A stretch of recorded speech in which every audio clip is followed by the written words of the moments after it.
let's back up and give everybody just a little quick history here Okay. of just how you got into PR and why.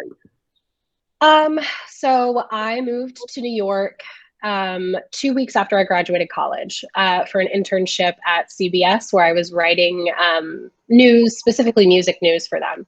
And I had 3 months to find a job. Otherwise, I would have to move back home. And I went to a friend's karaoke birthday party, and I met a guy there. And he was an agent at town. And he asked me if I would be an agent assistant, if I would be open to that, because I was asking everybody for a job. And I said I would be willing to be anything. I just want to stay here. So he asked me to send him my resume, and I did. And he forwarded it to the HR people at town. And they said, we don't think you would make a good agent assistant, which was a good call. But we think you'd be great for this PR job. So I interviewed on Tuesday and was hired by Friday. And was a PR coordinator there for about a year.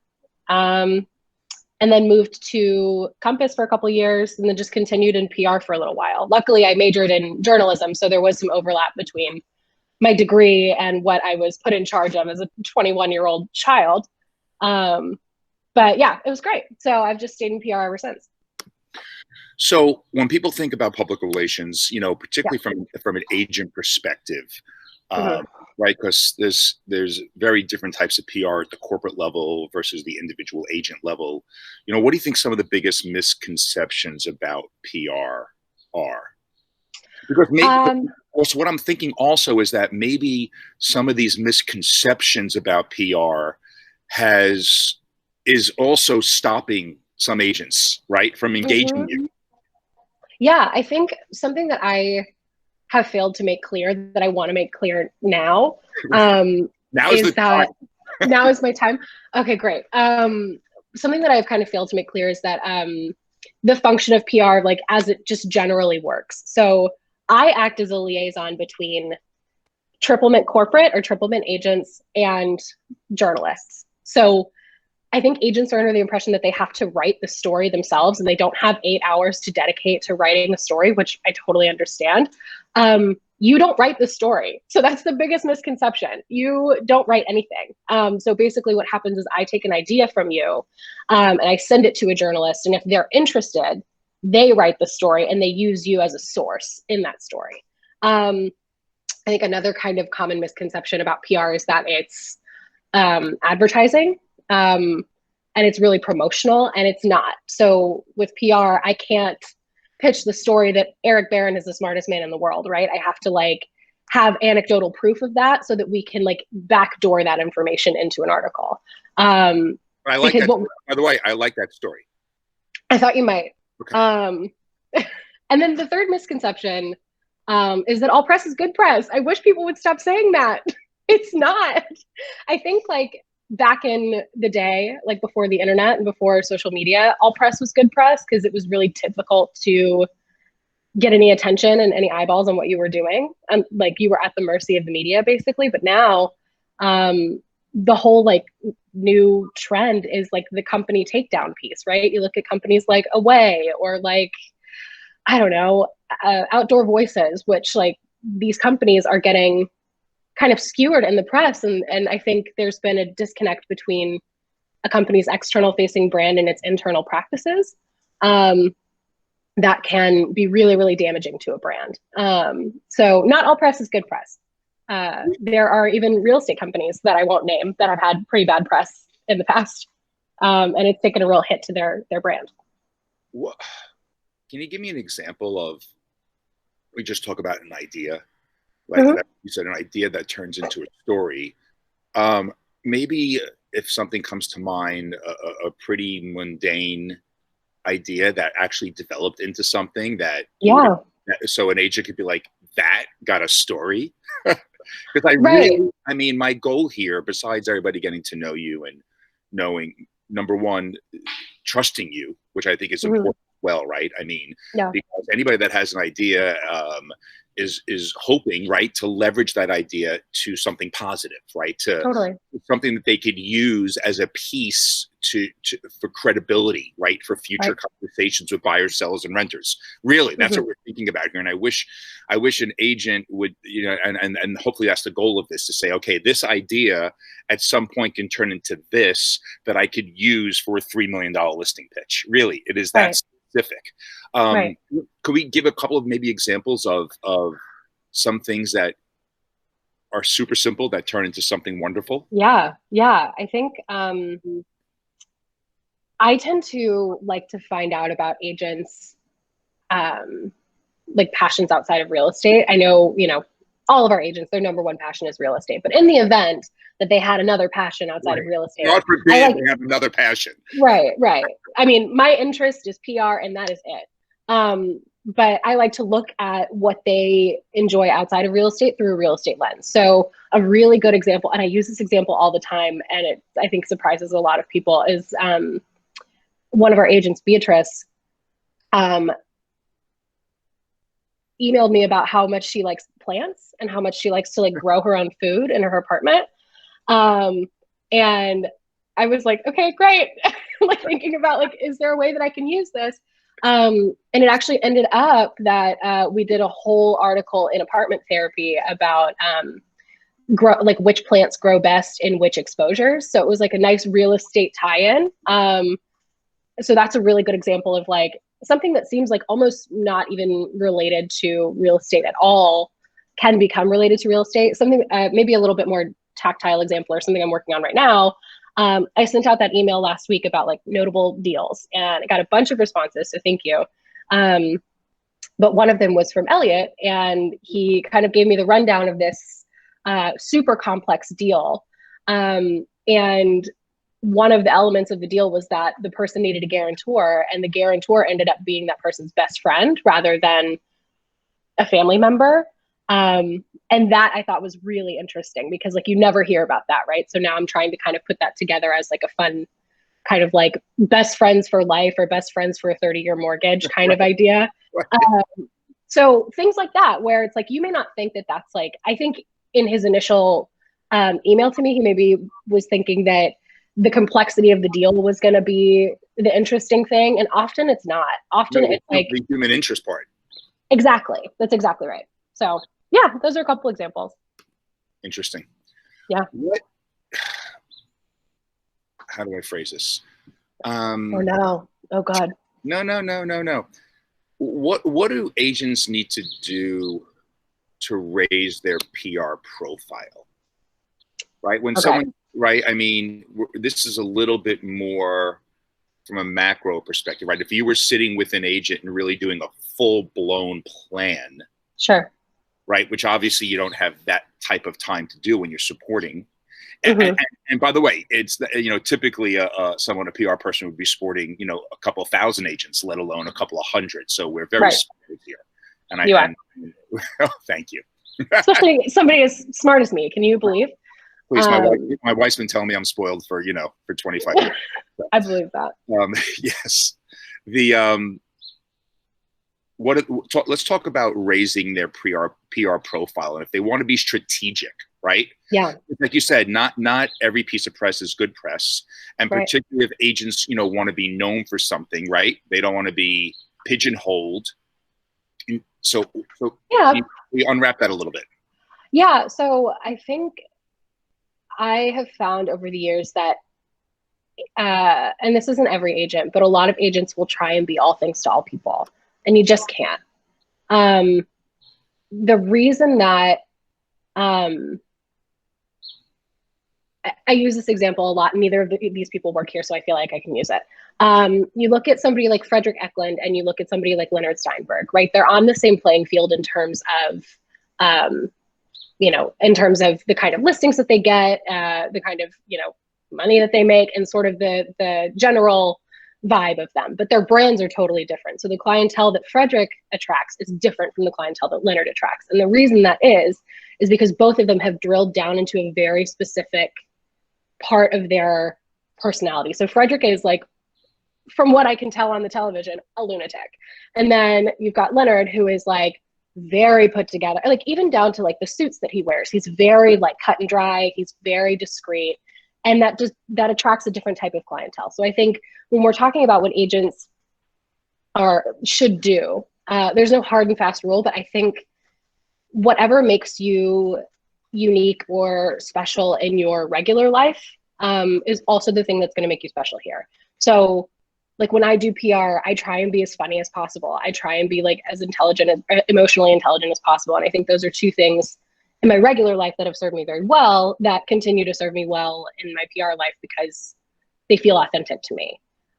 So I think the first step is like, I know that agents will, go to any neighborhood if their buyer wants to go there, and that's totally fine. But that doesn't mean that you're, a tri-state area expert, right? You've got to nail down what that is. And if it's plants, great. If it's wine, great. Like there's so many different ways to find kind of what you're passionate about. And if you can look at what you love through a real estate lens, that's going to be money for you because you're going to have a really specific voice within the PR landscape.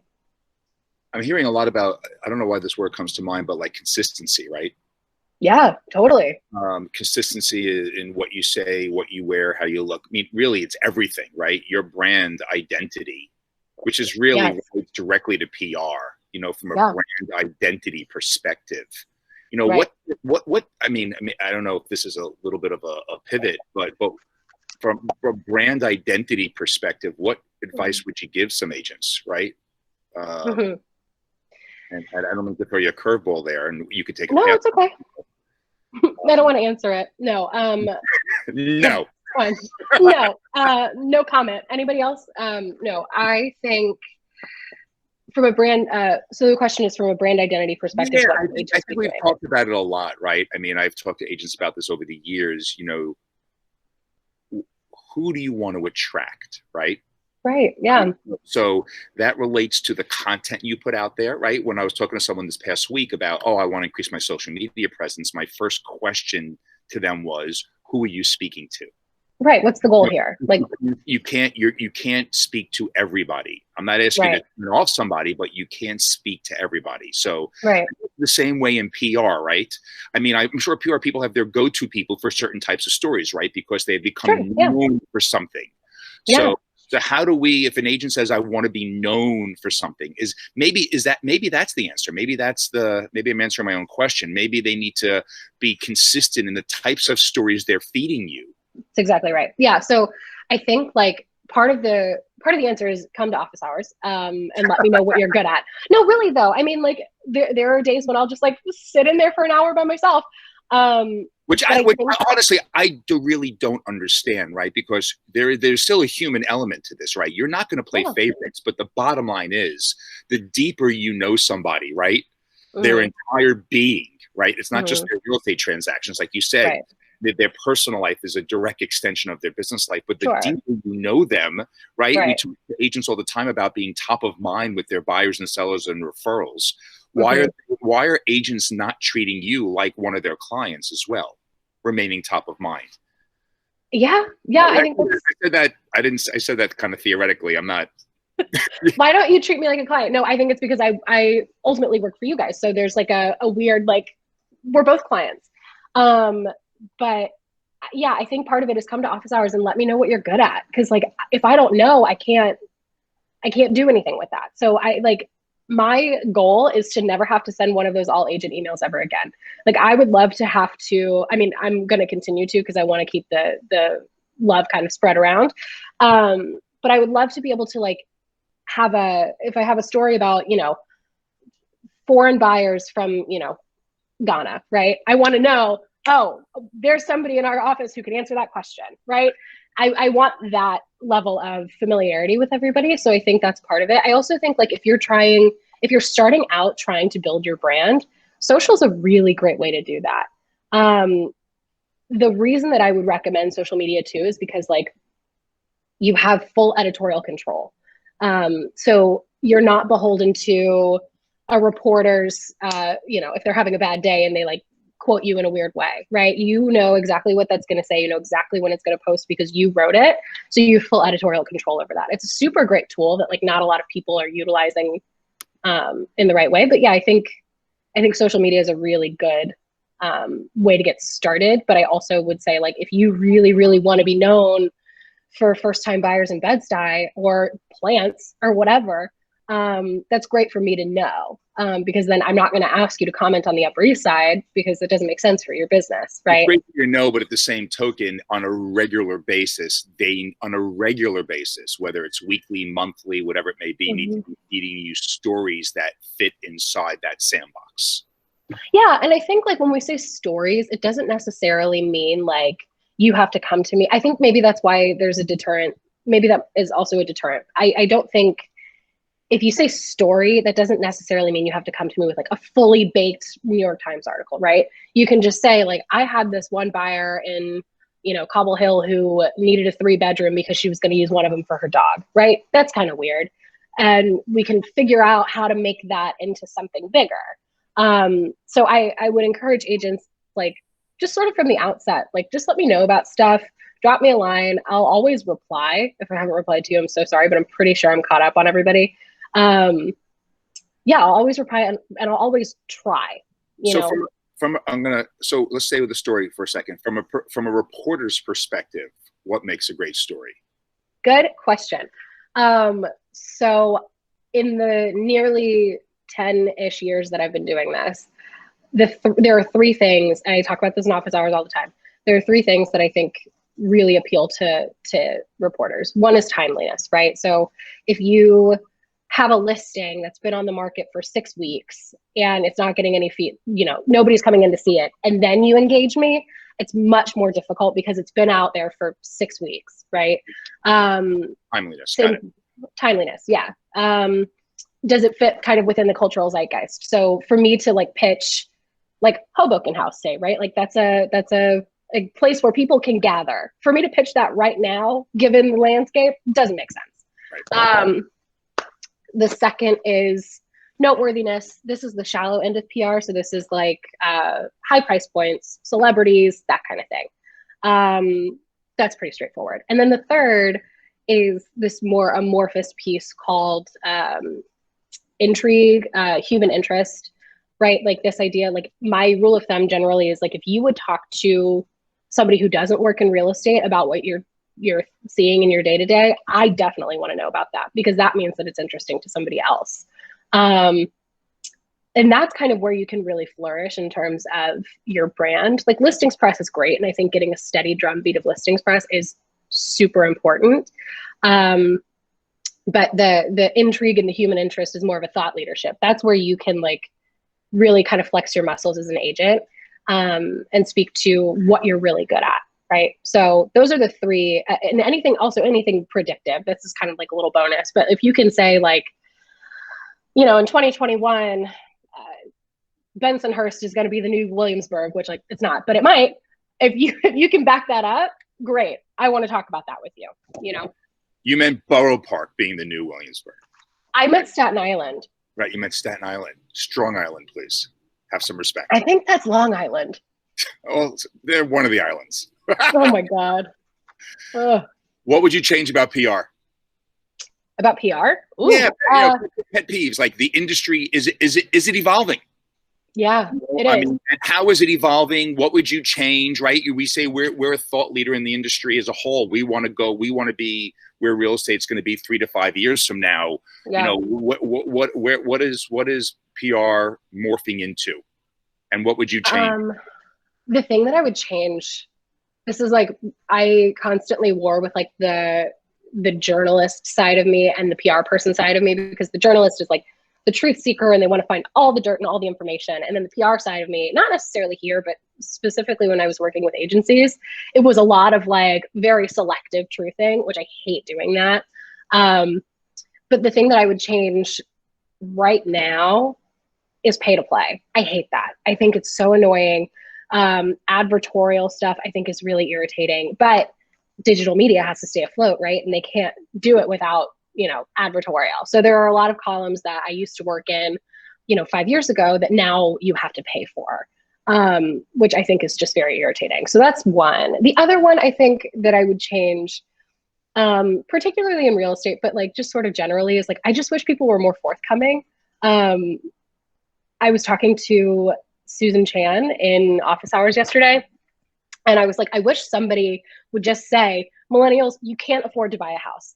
I just wish somebody would just say it. She was like, well, I read this article that said if millennials pool their money together and 5 of them get together and buy a single family home, they can afford to buy a house. And I was like, that just means we can't afford to buy a house. That's just all that means is that we can't, so there's an irritation there that like nobody is being forthcoming. I wish there was somebody who would just say, here's what needs to happen in order for, XYZ person to be able to buy a house. We're missing that educational piece. If you need any of those quotes that no one else wants to say, please feel free to call me. It's actually really funny. As I was saying it, I was like, I saw your eyes just like light up. You got so greedy just then. Just watching. I'm ready. We'll see. Hey, there's a lot of conversations, about micro communal living in the future. Right. You know what? Even if it's not one house, if I could pull 20 friends and we could buy 4 houses and put the pool in the middle. I mean, I don't know. Yeah. I'm kind of a believer in micro communal living in all seriousness. So, because think about it, it's like living it's like being back in college. That sounds like my nightmare. Okay. That sounds like such a boring dystopia to me, where it's like nobody can afford a house. We all just have to live in the same apartment. Well, it's like Melrose Place. For those that remember, it's Melrose Place. Who doesn't want to live in the same? No, not you. Okay. Not me. I don't think I was alive. Moving on. Wow. Okay, I'm just old. Fast forward a year, right? We talk about where Triplement wants to be in a year. Where would you like to see Triplement in a year from a news cycle, newsworthy perspective? Yeah. I thought about this a lot last night. My goal coming in was to, I think there is we get compared a lot, right? There's one other brokerage that is tech centric. I think we all know who I'm talking about, that we have this like little brother syndrome. And I don't like that. And I think the media does that because we're the only 2 real estate companies that have any sort of tech focus, even though our value propositions are totally different. So my goal would be in the next year, which has been a little bit difficult given a global pandemic, seems like maybe not the right time to start pitching about like our great value proposition. My goal would be to kind of get out from under that thumb. I don't think that our press strategy needs to be beholden to the public perception of another company. I think we're a super strong company on our own. And even in the last like 3 or 4 months, I've had agents reach out to me from other companies saying like, you guys are really making waves. Like you guys are really doing some cool stuff. And I think that my goal in the next year would to just be to fully break off and differentiate. And I want our value prop to be super, super clear because it is really, really important and super interesting. And having worked at other real estate companies, I can speak pretty confidently and say that this is a fully different value proposition than any other company is offering right now. But because we're smaller, because we're a little bit younger, we get kind of lumped into another company that's not necessarily at all close to what we are in terms of value proposition. So that's my goal. I had you on mute because obviously the whole new work at home climate, someone now is cutting granite in the background. Okay. We have 2 minutes. Let's let people get to know you a little bit. Favorite food? I'm a sushi person. Okay. Yeah. Sashimi or sushi person? It doesn't matter. Like I'll eat all of it. I guess sushi, but like I'll do sashimi too. Any of it is fine. Favorite piece of fish? I mean, I like unagi, but that's pretty basic. I don't know. I like a I don't know, a yellowfin. I don't know. Again, I'm not super picky. I love it. I don't mess with imitation crab. I don't like that. Something about that makes me feel weird. Well, it's imitation. Right. Yeah. And I only want authenticity, baby. That's me. Yeah. You know, my kids beg me and like, let's get sushi tonight. I'm like, what are you getting? I'm getting a California roll. No, get out. And I'm getting some dumplings and a strawberry Japanese soda. I'm like, that's not sushi. No. You can go So, to the grocery store and get that. so the answer is no. No, no, we can't. Favorite cocktail?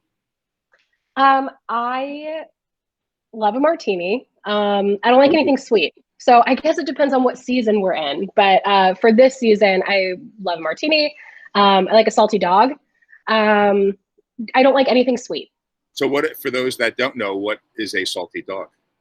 It's, well, at least from what I know, it's vodka, grapefruit juice, and a salted rim. Delicious. You're muted. I am. I'm sorry. I'm trying to be respectful of what is happening right now in my neighborhood. It is literally, I think there's a coup d'etat taking place. Do they know who I am? No, they don't. And people do. Where's the first place you performed? Do you remember? I don't know. You Yes. know, Sydney has been, you know, a traveling comedian. Yeah. My first place I performed was Eastville Comedy Club in the East Village. I did an open mic there a week after I moved here because I was like, well, I don't have any friends. I guess I'll go do this. So I did. And particularly if you have no friends, you could really just, you know, go off on people with no consequence. Well, if I bomb, no one knows, which is great. Favorite comedian? Right now, it's a woman named Beth Stelling. She is so funny. Write her down. She's hysterical. A more famous comedian that I like a lot is Mike Birbiglia. I think he's super funny. And John Mulaney, obviously, is really, really funny. But Beth Stelling, she's super dry. She's super mean. But she's not like Lewis Black mean. She's just like very direct. I like that. I'm really, really into her right now. Very cool. Final thought. You want people to leave here with, you know, if there's one aha that people take away from today. Oh, you're getting a note from Tammy that is interesting, but she's just and it's great. Thank you for the feedback. Yeah. Oh yeah, we could definitely do the morning if that's the issue, for sure. We can definitely move it to the morning now. So yeah, let's maybe rotate some mornings and some afternoons. Sure. Final thought, you want people from a mindset perspective, right? We talk a lot about mindset. How are people going to, John's like, agreed, morning. Great. You're gonna be overwhelmed with your mornings. Oh my God. Yay. 6 a.m. please. No. So talk to me, final thought, the last aha that people walk away here with, the lasting impression of you in public relations at the lasting impression that I want people to have of me, I think I want people to know that I'm like very open to collaboration. I want to work with you. I don't want this to feel like, I think there are a lot of times when PR people at real estate firms in particular have been pretty closed off to the idea of working with agents, or they're like, they have too many people. I don't. Come and hang out with me. Please talk to me. I want to help you kind of figure out what your brand is and where you belong in this like vast media landscape. So that would be, also inform me about things before they've been on the market for 10 weeks. I think that's also a big one. Timeliness. Timeliness is huge. Yeah. Awesome. So. I appreciate the 40 plus people that we had on today. I appreciate you taking a half hour. I hope everybody has a wonderful weekend. Sydney, you are fantastic. And thank you. I appreciate you and everything that you do for the company. Thank you. Okay, everybody. Have a great Friday. Right. Bye. Appreciate it. Bye, everyone.